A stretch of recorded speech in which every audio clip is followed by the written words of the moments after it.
Graças e paz, irmãos. Continuamos estudando nossas lições, né, de célula, e hoje nós vamos falar de algo muito especial. Afinal de contas, essa semana ela retrata o ápice do cristianismo com a morte e ressurreição de Jesus, também conhecida no mundo como uma Semana Santa separada, uma semana de fazer lembrança, mas eu acredito que nós deveríamos ter isso em mente todos os dias. A salvação em Cristo Jesus é algo primordial para nossas vidas e vida eterna. Então nós vamos estudar hoje a respeito do evento mais importante da história.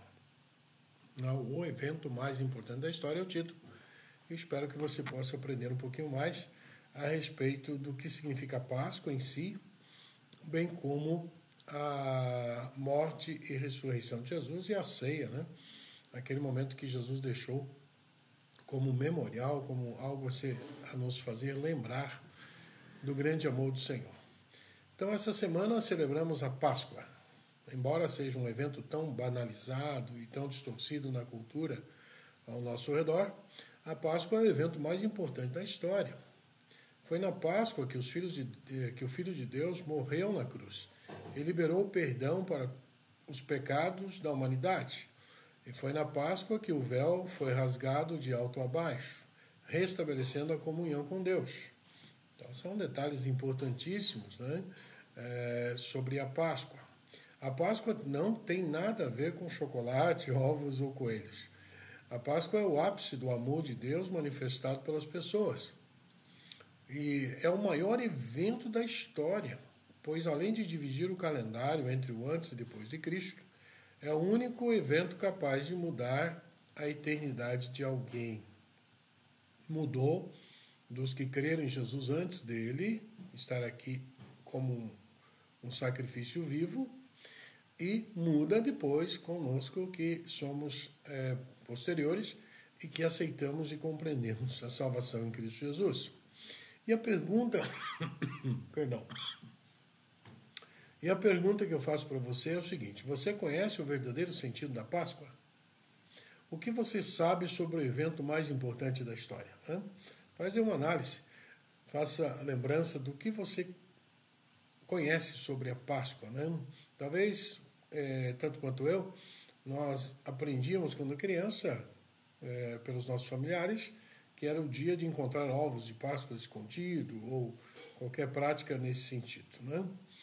E havia então a ideia de que um coelho produzia esses ovos de chocolate, e isso perpetuou aí pela sociedade, e é uma cultura que não tem nada a ver com a Páscoa nem judaica, evidentemente a Páscoa é judaica, e muito menos com aquela Páscoa em que Jesus se fez sacrifício por nós.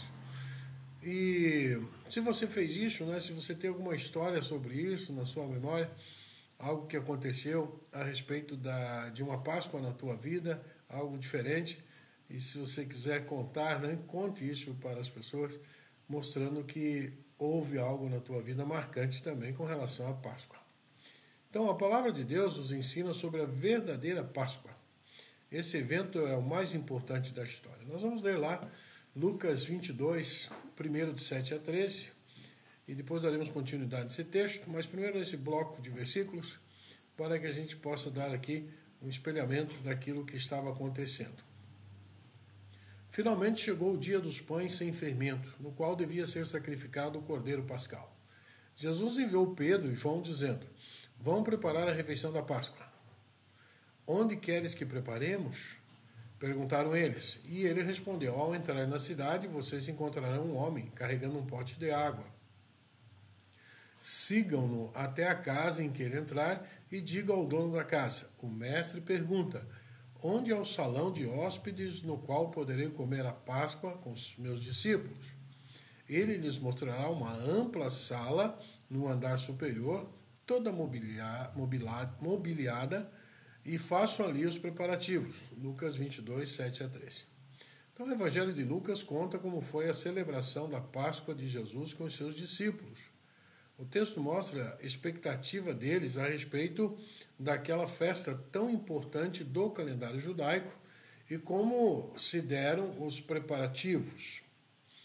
A pergunta é: você conhece a Páscoa judaica? Né? Quais suas relações com a Páscoa cristã?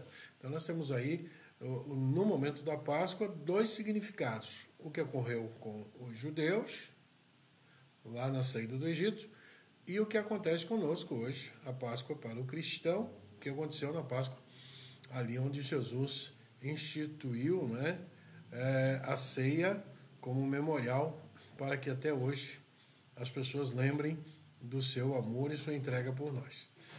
Então, com relação à Páscoa, né, o Cordeiro Pascal remete diretamente à celebração da Páscoa judaica. É o Peshá, instituída em Êxodo 12, quando Deus libertou o povo de Israel do Egito. Então, essa é o início lá em Êxodo 12, vai nos contar toda a história do Peshá. Em hebraico significa literalmente passar por cima ou poupar. Né?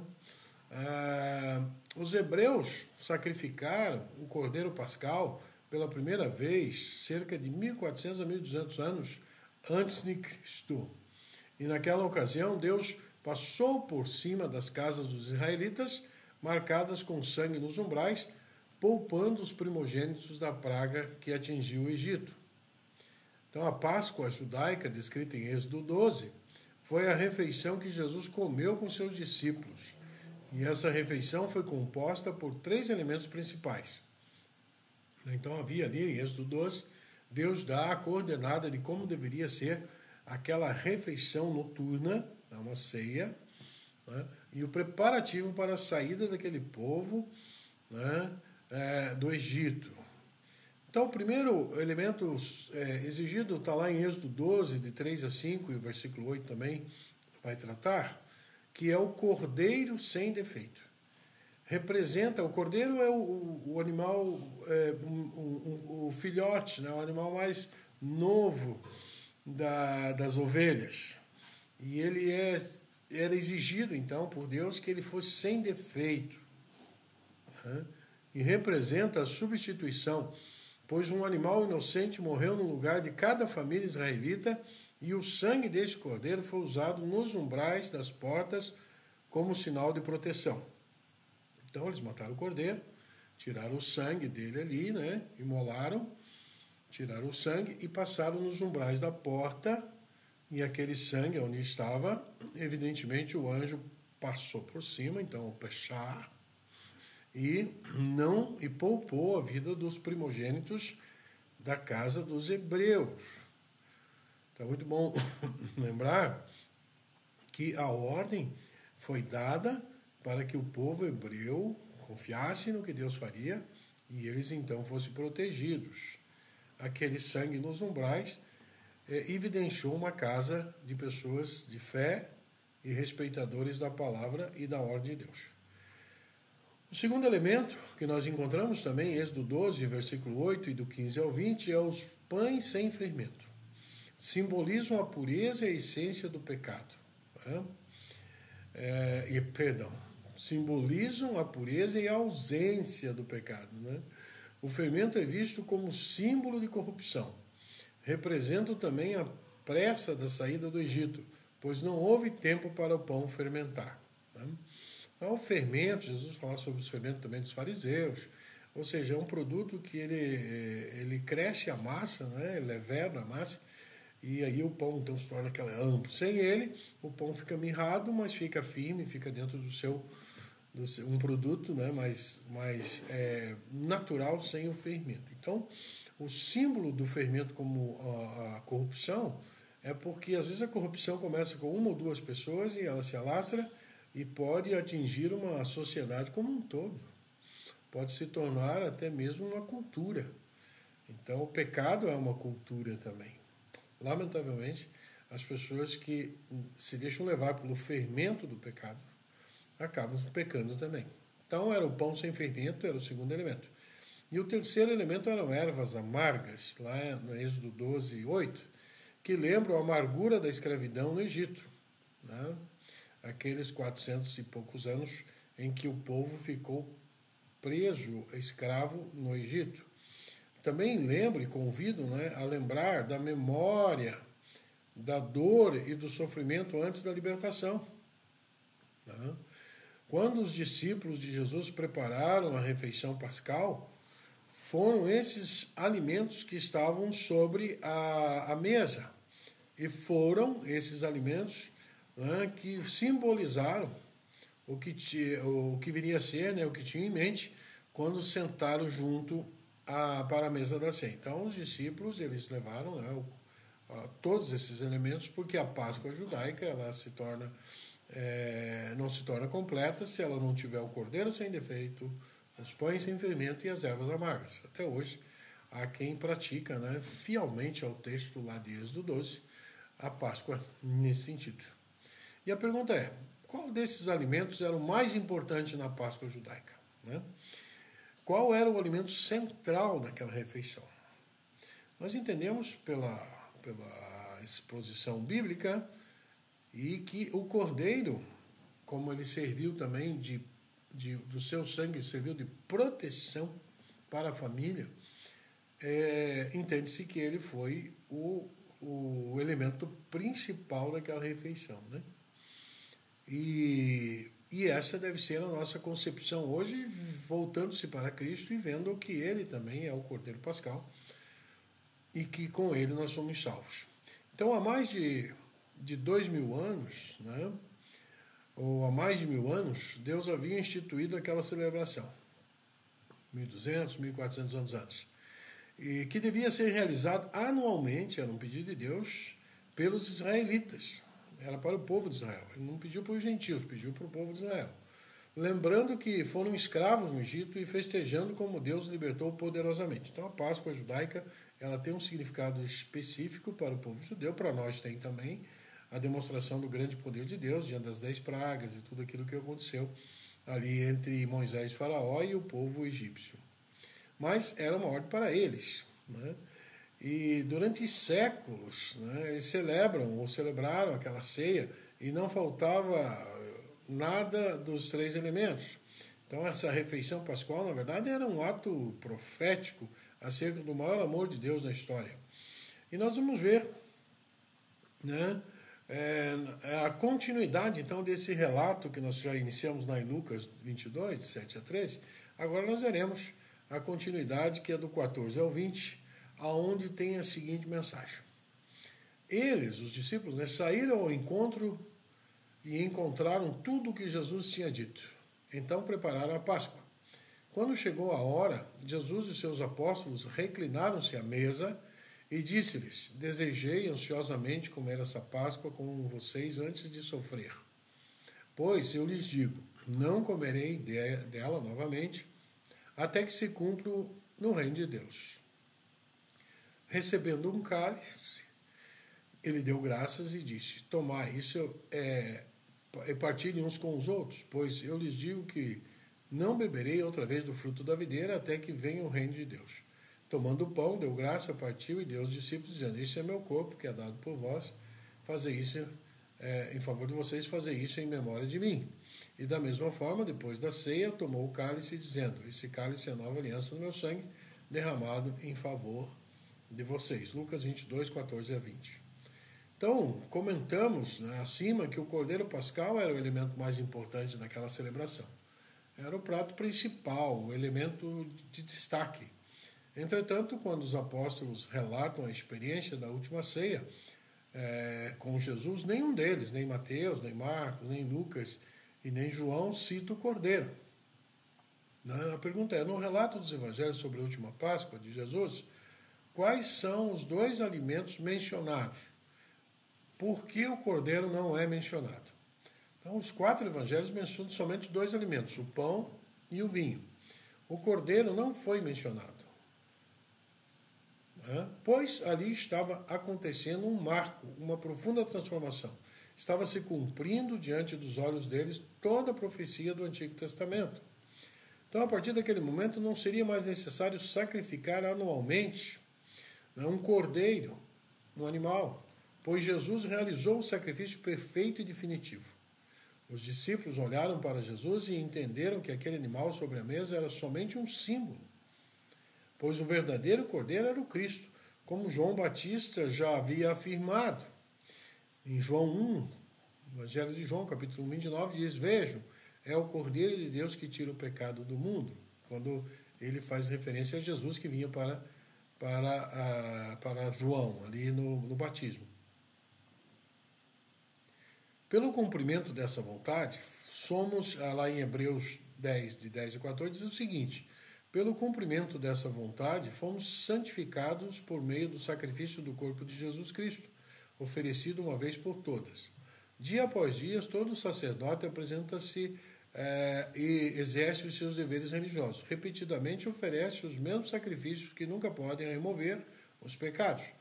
Mas quando esse sacerdote acabou de oferecer para sempre um único sacrifício pelos pecados, assentou-se à direita de Deus e daí em diante ele está esperando até que seus inimigos sejam colocados como o estrado dos seus pés. Porque por meio de um único sacrifício ele apresentou ou aperfeiçoou para sempre os que estão sendo santificados. Hebreus 10, 10 a 14. Né? Então, o pão e o vinho. Na última ceia, o Filho de Deus estava prestes a ser sacrificado no lugar de toda a humanidade e a partir da crucificação, somente 2 alimentos são necessários para a ceia, para o memorial instituído por Jesus. Primeiro, o pão, que é o cordeiro, o corpo de Cristo. Cordeiro, Jesus Cristo, ele apresenta o pão como seu corpo. Então, ele representa o corpo de Jesus entregue na cruz, o sacrifício feito pelos nossos pecados. Então, Jesus, através do pão, ele simboliza que o cordeiro, que era ele, estava sendo lembrado através do pão que representava o seu corpo. O vinho, o sangue de Cristo, simboliza o sangue de Jesus derramado para a remissão dos pecados, purificando e trazendo salvação eterna. Então, Jesus ordenou aos seus discípulos por todo o mundo que celebrassem essa ceia como um memorial.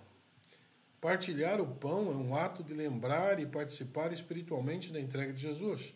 Então, o sacrifício de Cristo na Páscoa inaugura uma nova relação entre Deus e o homem, mas não mais baseada na lei, nos rituais e no sacrifício de cordeiros, mas na graça e na fé. Então, houve um novo agir de Deus diante desse memorial, que é para o judeu a Páscoa, para nós é a ceia.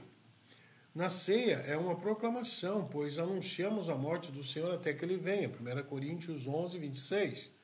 E a ceia também é um chamado à reflexão, pois somos desafiados ao arrependimento e ao autoexame antes de participar dessa refeição. Também lá em 1 Coríntios 11, 28. Então a ceia é um convite à comunhão, pois marca a participação dos discípulos na mesa do Senhor e a participação no corpo de Cristo. Participar da ceia é exclusividade daqueles que são discípulos de Jesus, daqueles que já fizeram uma aliança pública com Cristo por meio do batismo. Jesus não se envergonhou de nós e deu a sua vida por amor. Agora, cada discípulo é chamado a dar a sua vida a Cristo e assumi-lo publicamente. E a pergunta é, você já participa da ceia do Senhor? Quando os irmãos se reúnem para cear, há várias referências sobre isso lá em Atos, e o próprio Paulo fala em Coríntios, como deve ser, ordenado, de maneira simbólica, porém com reverência. Se não, o que te impede de ser batizado? Por que batizar, Porque nós entendemos que para participar do corpo de Cristo e do sangue do Senhor ali no momento do memorial, para ser um discípulo de Jesus, é preciso obedecer às suas ordenanças. E a ordenança é a ceia e o batismo. O batismo simbolizando a entrada no reino. Então a gente entende que a participação na ceia, ela só deve acontecer depois de que a pessoa se batiza e publicamente demonstra a sua fé em Jesus. Então nós temos ali um memorial, fazemos em memória e sacrifício de Jesus, temos uma proclamação, anunciamos a morte do Senhor até que ele venha, e pode acontecer hoje ou em qualquer momento. Também temos o autoexame, que é um momento de reflexão pessoal, arrependimento, comunhão com Deus e com os irmãos. É ali que a gente observa e procura entender se estamos vivendo a vontade do Senhor ou se temos de alguma forma falhado e devemos buscar nos qualificar espiritualmente e principalmente nos santificar. E também é o alimento espiritual, é a renovação da fé e da gratidão e da esperança da volta de Cristo. Só de falar da volta de Jesus já é escatológico a ceia, porque ela é algo que nos faz lembrar que ele vai voltar, e ele não quis deixar isso sem a gente, ou de uma forma que a gente nem lembrasse que isso irá acontecer, mas ele faz questão de que nós lembremos que ele há de voltar e teremos uma ceia então com ele, junto com o Cordeiro, nas bodas celestiais. E o que concluímos com isso? Ficou claro para os discípulos que Jesus era o verdadeiro Cordeiro Pascal e que a partir daquele momento nunca mais um animal precisaria ser sacrificado para uma busca de purificação. Somente o sangue de Cristo pode realmente remover pecados e permitir às pessoas ter comunhão com Ele. 1 João 7 vai dizer: o sangue de Jesus nos purifica de todo pecado. Então a Páscoa cristã é a celebração mais importante, pois lembramos o evento mais relevante da história, a morte e a ressurreição de Jesus. Na Páscoa fazemos esse lindo memorial do pão e do corpo de Cristo e unimos aos discípulos, nos unimos aos discípulos nesse maravilhoso memorial. Decida se tornar discípulo de Cristo. Isso é algo que você tem que ter consciência. Deixe o medo, as dúvidas, ressalvas de lado. Renda-se completamente. Assuma diante de todos a sua fé e a sua gratidão. Jesus é o único caminho para o perdão e a salvação. Não há salvação em outro nome. Se você, Romanos 10, 9 e 10, traz a seguinte afirmativa: se você confessar com a sua boca que Jesus é o Senhor e crer em seu coração que Deus o ressuscitou dentre os mortos, será salvo. Pois com o coração se crê para a justiça e com a boca se confessa para a salvação. E a pergunta é: você crê que Jesus morreu e ressuscitou? Já confessou isso com a sua boca? Se alguém lhe perguntar: você é um salvo em Cristo Jesus? Você dirá o quê? Sim ou não? Ou talvez. Se você tem dúvida, deixe essa dúvida de lado. Creia no Senhor Jesus, entregue sua vida a Ele, entregue teu caminho ao Senhor, que o mais Ele fará. Então a salvação em Cristo Jesus é um ato de fé, de entrega e de respeito, aquilo que o Senhor fez por nós, foi morrer na cruz. Por isso a ceia do Senhor é reverência. A ceia do Senhor, o pão e o vinho, que nós utilizamos o suco de uva para representar o vinho, por questões de que algumas pessoas têm dificuldade com o alcoolismo, e não é esse o nosso desejo, e ele é simbólico, e o fruto do vide, ou da vide, tanto é o suco de uva quanto o vinho, então ele representa muito bem também.